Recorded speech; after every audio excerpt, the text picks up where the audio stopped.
For people who don't live in New York or don't visit New York, what is the big deal about Hudson Yards? Well, Hudson Yards was really, I mean, what was happening in New York, over 60% of the buildings were over 60 years old, in New York, and they were obsolete.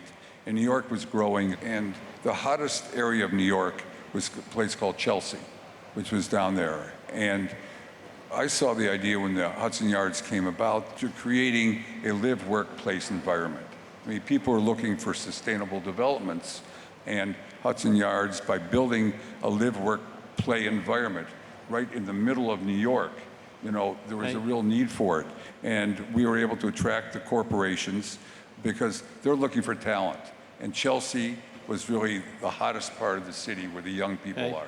For Hudson Yards, the total square footage, is it like 16 million square feet or something like that? Well, it started out with the city with Hudson Yards was really what the request for proposals was roughly for about 13 million square feet. We went out and we acquired land around it, so our development today will be over 20 million square feet. And how much is the total purchase price? How much did you and the lenders and all the investors have to put into this to make it work? Well, I mean, right now we're in it for probably 15 to 18 million. Billion. It will probably be somewhere between 25 and 30 billion. I mean, billion, not million. 25 to 30 billion. 25 to 30 billion. Okay, and you're going to make a profit on that? I would hope. Okay.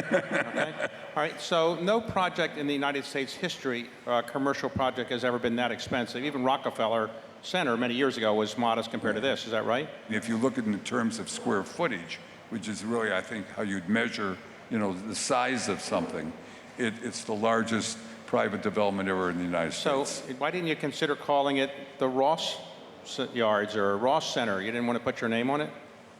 No. No. And now you have a sculpture there that's very famous. Some people think it's great. Some people think it's not so great. Who doesn't like it? Well, a couple architecture critics I read. Well, the New York Times doesn't like anything that we do. All right, so but explain what that is. What is so controversial? You picked the architect. You saw him from something he designed at the Olympics, and then he designed this sculpture. What is the sculpture? Well, we call it the vessel. It's really a 150-foot high series of steps, if you will, that you can walk around, and we want to create the new heart of New York. And so I looked at it, you had to have some type of iconic structure.